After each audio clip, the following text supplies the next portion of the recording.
Veja agora no Jornal da TVTC. Avanços tecnológicos são tema de encontro estadual de irrigantes em São Mateus. Eleições 2016. Acordo judicial limita comícios e proíbe carreatas e passeatas em São Mateus e Jaguaré. E você vai ver também. Achado indígena em São Mateus. Arqueólogos confirmam urna funerária de cerâmica Aratu. Colnago faz visita técnica à Casa da Cultura no Porto Histórico. Sexta-feira, dia 2 de setembro. O Jornal da TVTC está no ar.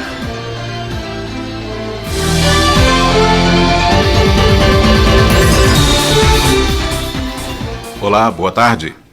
O governador em exercício, César Colnago, faz visita técnica hoje às 14h às obras de restauro do casario que abrigará a Casa da Cultura Largo do Chafariz, no Porto Histórico.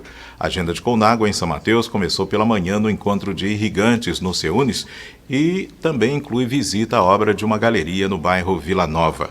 A visita técnica na Casa da Cultura terá como convidados artistas, produtores culturais e moradores do Porto e bairros vizinhos. A programação cultural ficará por conta do projeto Violão no Porto, de São Mateus.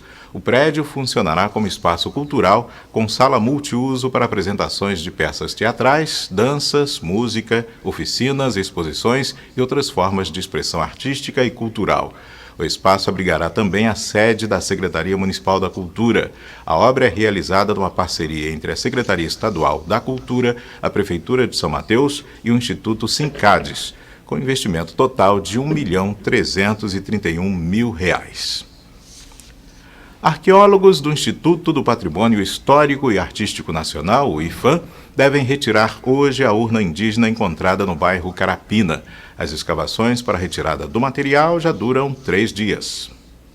O arqueólogo Rafael Dominicis, do IFAM, confirmou que a cerâmica encontrada na rua Uruguaiana, no bairro Carapina, é uma urna funerária indígena da tipologia Aratu.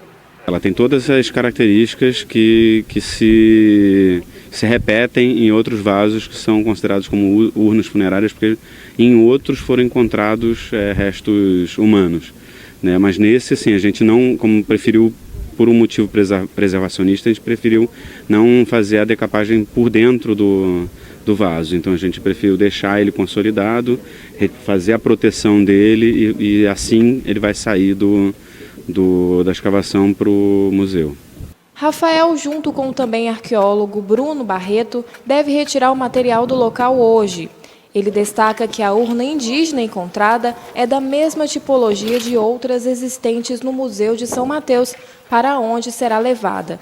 O IFAM estuda a possibilidade de o local tratar-se de um sítio arqueológico. A princípio a gente tem algum potencial, né? Mas assim, não dá para ter certeza sobre isso. O que a gente precisa, num próximo passo aqui, é talvez fazer intervenções na área que a gente chama de prospecções arqueológicas para que esse sítio arqueológico seja confirmado ou não, e saber o tamanho dele, até onde ele vai. A gente sabe que atualmente existem muitos sítios arqueológicos aqui no município, cerca de entre 88, 85 e 88 sítios arqueológicos registrados, talvez uns 85 ainda em estado de preservação, e a gente acha que até por essa condição de ter muito sítio arqueológico aqui no município, que esse seja um sítio arqueológico também. O arqueólogo ressalta que São Mateus tem em torno de 85 a 88 sítios arqueológicos registrados. Ele espera que o Museu de São Mateus tenha condições ou um pesquisador tenha interesse em trabalhar com material. Mas, ao mesmo tempo, a gente espera que aí o poder público, né, no caso a prefeitura do município, já que ela prevê, de alguma forma ela prevê no plano diretor dela a proteção dos bens arqueológicos que estão no perímetro do município, que ela talvez possa patrocinar um projeto de resgate do sítio arqueológico ou de delimitação do espaço indígena, delimitação do sítio arqueológico que pode estar associado com esse objeto. O arqueólogo Rafael Dominicis relatou que há 1 ano e meio foi feito o resgate parcial de materiais do sítio arqueológico denominado Bonominho. Em julho de 2005 e julho de 2006, a Tribuna do Cricaré noticiou a descoberta de urnas funerárias indígenas no bairro Pedra d'Água.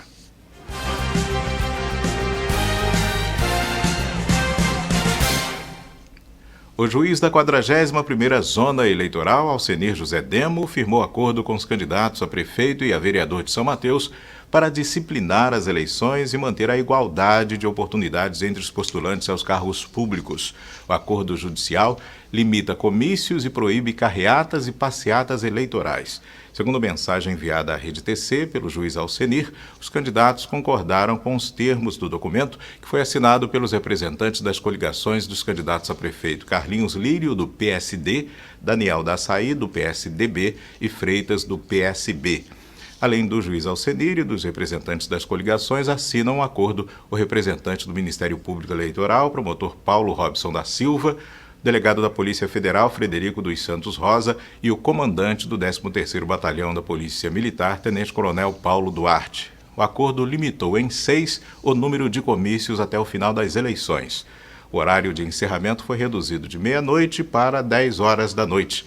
Além disso, estão proibidas carreatas e passeatas na cidade.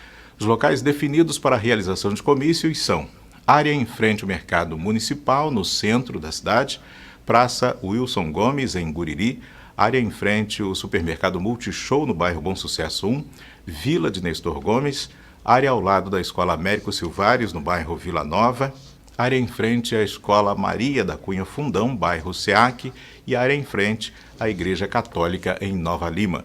As coligações devem comunicar a realização de comício às autoridades policiais, informando horários e locais com antecedência de 72 horas. Veja a previsão do tempo para hoje, em São Mateus e região. Sexta-feira de sol com diminuição de nuvens. Noite com muita nebulosidade. Temperatura mínima de 19 e máxima de 28 graus. Em Pedro Canário, o dia será de sol, mínima de 18 e máxima de 27 graus.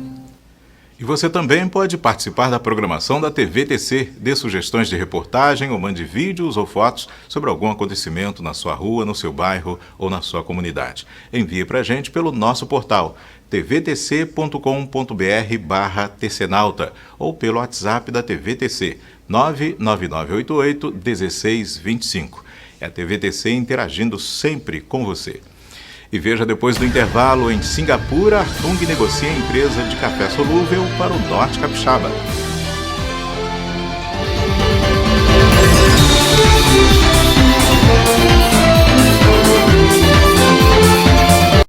Ei, você, já pensou como vai escolher a sua faculdade? Aí vai uma boa dica. Não confie na sorte. Confie na Multivix. 3 entre as 4 melhores instituições de ensino superior do estado são da Multivix. Acesse melhoresfaculdades.com. Veja as notas e comprove os resultados segundo o Ministério da Educação. Agora você já sabe. Quando o assunto é o seu futuro, não arrisque. Vem pra Multivix. Multivix, multiplicando conhecimento. As sobrancelhas são a moldura dos olhos. Zayla Bernini, micropigmentação e design de sobrancelhas, traz para você o embelezamento da face, dando um toque especial, mantendo sempre um aspecto jovial obtido com esse simples procedimento. O design pode ser feito por pinça ou por micropigmentação. Dê um toque de harmonia aos seus olhos e face, melhorando o traçado das suas sobrancelhas. Zayla Bernini, micropigmentação e design de sobrancelhas. As suas refeições ficam muito mais saborosas com o presunto Cofrio. Muito mais qualidade, muito mais sabor para o momento mais delicioso do seu dia. Tudo com presunto Cofrio fica muito mais gostoso. Cofrio, sabor a toda prova. Você quer ter mais informação, mais credibilidade, mais conforto? Então assine a Tribuna do Cricaré por apenas R$15 mensais. Fazendo uma assinatura, você assegura o acesso às informações do norte do estado capixaba. Você recebe a TC em casa ou no escritório. Quer mais vantagens? Você escolhe o plano que se encaixa no seu perfil e economiza até 40% em relação ao preço de banca. Assine agora, 3763-3382, Tribuna do Cricaré.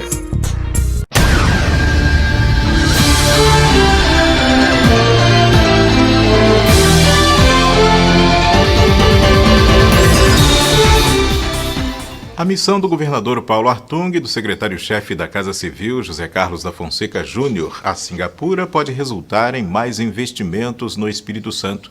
De acordo com a assessoria de imprensa do governador, numa reunião com empresários ontem, começou a ser negociada a vinda de uma empresa de café solúvel para o estado, a Olam Internacional. Artung sugeriu que a instalação seja no norte capixaba. A multinacional de Singapura tem atuação global na comercialização em setores como café, especiarias, açúcar, grãos e nozes, além da crescente produção agrícola em terras capixabas. A equipe da Olam iniciará contato sobre o assunto com as secretarias estaduais da Agricultura e do Desenvolvimento. A Comissão de Desenvolvimento Urbano da Câmara Federal aprovou uma proposta que torna obrigatória nos veículos de transporte coletivo a instalação de um mecanismo de segurança que impede a partida do ônibus enquanto as portas estiverem abertas. Nos horários de pico, sempre tem mais passageiro do que espaço nos ônibus. Muitas vezes, eles seguem viagem com gente pendurada na porta. Uma situação que causa acidentes, muitos com mortes. Por isso, um projeto de lei já aprovado na Comissão de Desenvolvimento Urbano obriga as empresas de transporte coletivo a instalarem um mecanismo de segurança que não deixa o ônibus dar a partida antes de fechar as portas. É um dispositivo simples e de fácil implantação, segundo o autor do projeto. Esse projeto, é um projeto muito simples, com que os ônibus no Brasil tenham uma obrigatoriedade de ter um dispositivo que existe e que já tem, inclusive, em muitas cidades funcionando. Por exemplo, no estado de Pernambuco já existe uma lei dessa, que quando o ônibus for sair, ele só dá a partida se a porta estiver fechada. Este especialista elogia o projeto, mas teme que a medida não funcione por falta de fiscalização. E acho que isso de fato funciona, ajuda e muito a segurança. Eu temo que isso seja mal utilizado por falta de fiscalização na ponta. A gente já tem situações de obrigatoriedade, por exemplo, de veículos acessíveis. Já existe isso como determinação legal, mas eu tenho certeza que na maior parte das cidades as pessoas sentem falta dos veículos que de fato são acessíveis ou dos equipamentos estarem em funcionamento. Essa capacidade de fiscalização de fato prestar o serviço como a lei obriga, isso é que talvez seja falho.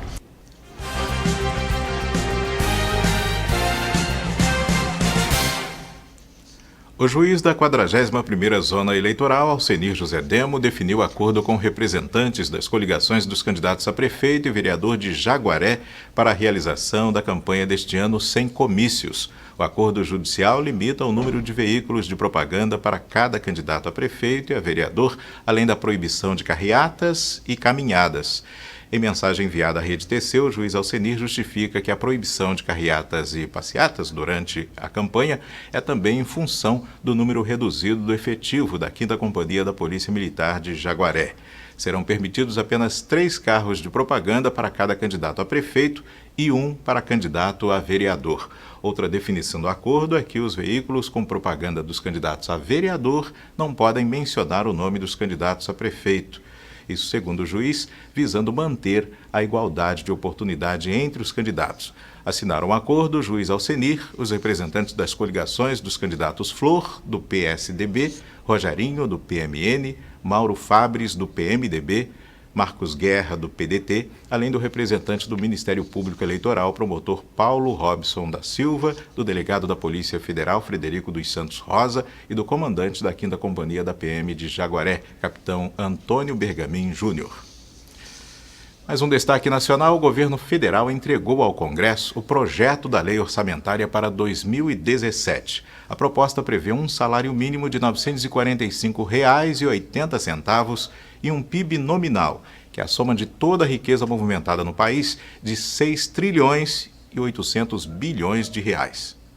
Os ministros da Fazenda, Henrique Meirelles, e do Planejamento, Diogo Oliveira, apresentaram à imprensa os números do projeto de orçamento para 2017. Meirelles mostrou um resumo de onde devem ser tirados os quase 55 bilhões e meio a mais de receitas previstos na revisão da meta fiscal que o governo já havia entregado ao Congresso. Segundo o ministro, só com o crescimento da economia haverá um aumento na arrecadação de impostos de 26 bilhões de reais. O restante virá de concessões, especialmente nas áreas de petróleo, gás e energia elétrica, além de redução de despesas e venda de bens do governo, entre outros. É um orçamento realista, é um orçamento conservador, ele leva em conta as melhoras que estão ocorrendo na economia brasileira, a economia cresce, isto acontece, as empresas passam a formalizar mais o mercado de trabalho, contratar mais gente, aumenta a massa salarial e etc. As empresas se formalizam, as empresas regularizam a sua situação fiscal. Isso é uma experiência de décadas da Receita Federal. Depois da saída de Meirelles, o ministro do Planejamento, Diogo Oliveira, anunciou uma despesa total de 1 trilhão e 316 bilhões de reais para 2017. E fez um alerta para o crescimento das despesas obrigatórias.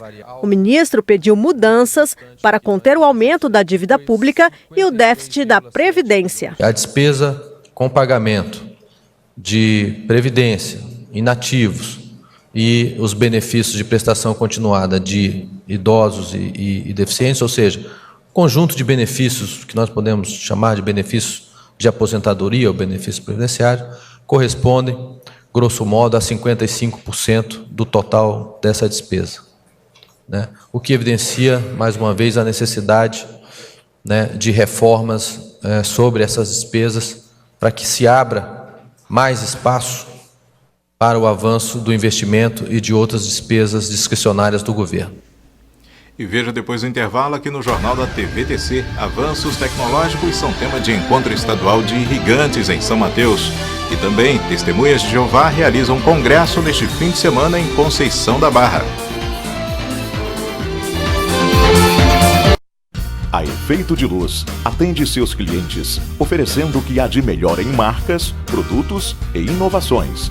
Luminárias em cristal de alto padrão que darão brilho e sofisticação ao seu ambiente. Trabalhamos também com pedidos, proporcionando aos clientes soluções em decoração, iluminação e instalação. Sempre inovando e acompanhando as novas tecnologias. Produtos com garantia de 1 ano. Dividimos em até 6 vezes no cartão. Efeito de Luz, a sua referência em lustres e lâmpadas de LED. Está organizando aquele churrascão? Linguiça de pernil para churrasco Cofril. Um toque todo especial de sabor no seu churrasco. Que beleza, que textura, que delícia. Cofril, sabor a toda prova. E aí galera, no Papo Reto, conhece algum programa de TV que fala sobre esportes de ação, saúde e meio ambiente? Você que tá assistindo aí? Bora conhecer? O estilo alta frequência. Um novo conceito de esportes de ação, visando qualidade de vida e consciência ambiental. Alta frequência! Aqui na MGT.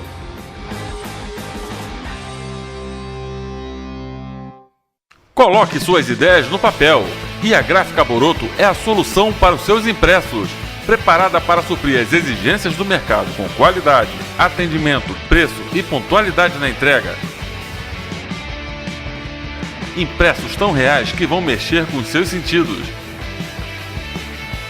Gráfica Boroto, 3763-4346.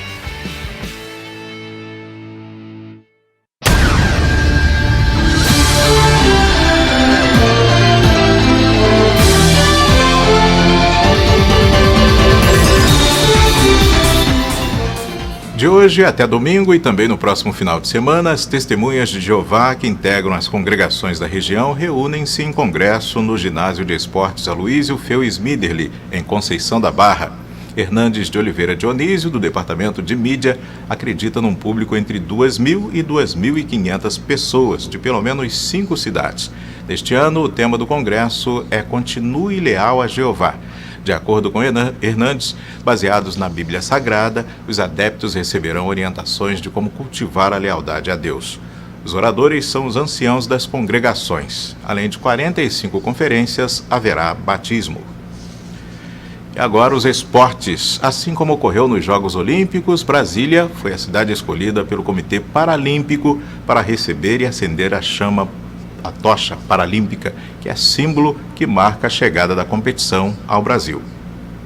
O início do evento foi no Parque da Cidade, com a participação do governador do Distrito Federal, outras autoridades e atletas. No palco, a pira paralímpica foi acesa para o início do revezamento. Cláudio Irineu da Silva foi o primeiro condutor da tocha na cidade. Ele foi escoltado por agentes da Força Nacional e não escondeu a emoção. Minha vida inteira foi voltada para o esporte, né? Eu pratico esporte desde criança, fui jogador profissional, perdi a perna jogando futebol e comecei minha vida de novo através do esporte, que foi a ferramenta de inclusão que eu tive e que foi a melhor possível. Então, esse ciclo hoje eu tenho 48 anos, estou encerrando um ciclo com chave de ouro mesmo. 103 pessoas foram selecionadas para conduzir a tocha por vários pontos de Brasília. No Parque das Garças, às margens do Lago Paranoá, Marcondes Batista, atleta cadeirante do tiro com arco, disse estar ansioso para o início da competição.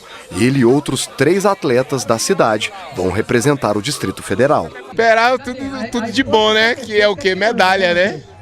Seja medalha de ouro, ou de prata, quer dizer, ou bronze, só em estar lá, né? Estar entre os melhores do mundo, isso não é para qualquer um, né? A tocha passou também pela rede de hospitais Sara Kubitschek, centro de referência mundial em reabilitação ortopédica e neurológica. A tocha chegou de barco e depois percorreu as instalações do hospital. Passou também pela quadra de basquete para cadeirantes, esporte que o Brasil busca uma inédita medalha na competição. O revezamento da tocha continuou por escolas públicas do Distrito Federal, que realizaram trabalhos e pesquisas com deficientes físicos. A ex-jogadora de vôlei Leila Barros, atual secretária de Esporte e Turismo da cidade, participou do evento. É o momento da gente refletir, né, o quanto que o esporte colabora nas causas sociais. Eu acho que o exemplo é isso aqui, é o que vocês estão vendo, famílias, atletas, para-atletas, pessoas com deficiências, todo mundo unido, nessa celebração que é única na história do nosso país. Na parte da noite, a tocha paralímpica percorreu as pistas de corrida do Parque da Cidade. E depois de cerca de 8 horas de revezamento, ela foi recebida na cerimônia de encerramento, quando foi acesa a pira paralímpica. Daqui, ela seguirá direto para Belém e ainda passará por mais 3 outras cidades: São Paulo, Joinville e Rio de Janeiro. Os Jogos Paralímpicos 2016 começam no dia 7 de setembro e se encerram no dia 18. E vale a nossa torcida para os atletas paralímpicos do Brasil. São Mateus cedia o 6º Encontro Estadual de Irrigantes. O encontro é realizado durante a Feira Agro Mais Tec no Seunes. A programação segue até às 5h30 da tarde. O 6º Encontro Estadual de Irrigantes busca debater avanços tecnológicos e aspectos legais e institucionais do uso dos recursos hídricos. O encontro é realizado pela Associação de Irrigantes do Espírito Santo, em parceria com o Centro de Desenvolvimento do Agronegócio. Presença de produtores, empresários rurais irrigantes, técnicos, profissionais, gestores públicos e privados, entre outros que atuam na área. Para o presidente da CIPES, Saulo Fávaro, a troca de informações nesse período de crise hídrica é de grande importância para os irrigantes capixabas. O objetivo do evento é a gente trazer uma discussão dos temas ligados ao setor de recursos hídricos, em especial a questão da irrigação, que é o Espírito Santo, a agricultura dele é baseada em cima de irrigação, né? Nós não temos condições climáticas que favoreça a irrigação, a produção em sequeiro, então a irrigação é de fundamental importância para poder manter a produção do Estado em níveis de excelência como é até hoje, né? E tendo em vista que nós estamos enfrentando uma crise hídrica já sem precedentes, né? Quase 3 anos já de crise hídrica, então o evento vem para poder trazer à sociedade, a produção, os irrigantes, todos a discussão sobre o tema. Quais medidas a gente pode tomar em conjunto para melhorar a questão da gestão do recurso hídrico, tanto para a irrigação como também para as necessidades gerais da população. Saulo destaca que a associação existe há 30 anos. A cada edição do encontro, busca debater temas relevantes para o momento. nesse momento, acho que é super relevante discutir a questão da gestão do recurso hídrico, a gestão da irrigação como um todo, como fazer, a gestão das águas, aí tem vários temas abordados, águas subterrâneas, eficiência de sistemas de irrigação. Então, todos esses temas são de muita relevância para que a gente consiga otimizar o uso do recurso hídrico de forma mais sustentável e sem perder a nossa capacidade produtiva, que já é reconhecida Brasil afora. O secretário municipal de Planejamento e Desenvolvimento, Luiz Fernando Lorenzoni, disse que a administração está em um momento de discussão para viabilizar propostas que possam solucionar o problema da água em São Mateus.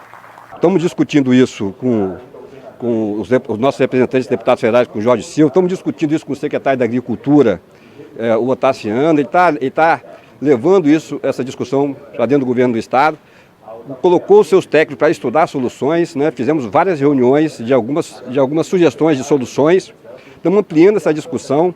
Então, nos próximos meses sai, né, alguma ideia, né? Nos próximos meses saem ações, né, que vão ser implementadas e que com certeza absoluta irão amenizar em muito esse problema da seca na produção e também na questão do consumo humano na cidade. Ele cita estudos sobre a possibilidade de utilizar aquíferos existentes no município para fornecimento de água para o consumo humano. Então nós estamos pensando sistematicamente de uma forma de resolver definitivamente a questão de água no município de São Paulo, tanto envolvendo a questão para consumo humano, né? Nós estivemos reunidos aí, eu com o deputado Jorge Silva, com a Petrobras, né, para ampliarmos nossos conhecimentos sobre os nossos aquíferos. Então a gente tem um aquífero grande aqui, que pode ser utilizado para a questão humana, né? Água quase potável, né? Quer dizer, se a gente utiliza essa água para consumo humano, a gente tem uma quantidade menor, um custo menor de tratamento dela, né? Talvez seja melhor do que você tirar do rio. Então isso a gente está trabalhando para solucionar isso. Isso não é solução de curto prazo, mas é de médio prazo, mas vai ser solucionado, tem condições de ser solucionado, então isso vai ser solucionado. O deputado federal Evaí Vieira de Mello também participou do encontro. Ele destacou que preside a frente parlamentar que trata de recursos hídricos na Câmara Federal e que está preocupado com a quantidade de condomínios que estão sendo instalados em São Mateus. Nós estamos aqui preocupados que está faltando, Moisés, água para a sua irrigação, água para o pivotal, água para o curral todo, água não sei para quem. Mas eu estou vendo no entorno de São Mateus 4 ou 5 grandes condomínios sendo autorizados pela Prefeitura, pelo Estado, pelo IBAMA, por todo mundo. Eu pergunto, de onde vai vir a água para esses condomínios? Ou seja, a autorização de aumento de espaço urbano não usa a disponibilidade de água como fator limitante. E aí, Franco, eu passei em Linhares, estou vendo Linhares expandindo, mas espera aí, isso consome água. Ou seja, o uso e ocupação do solo, não só na agricultura, mas no espaço urbano, tem que ser questionado. Outras informações sobre o encontro de irrigantes você acompanha no segunda edição. O Jornal da TVTC está terminando. Você pode rever o conteúdo desta edição acessando o nosso portal tvtc.com.br/vídeos. Outras notícias de São Mateus e região logo mais às 7 da noite aqui no Jornal da TVTC.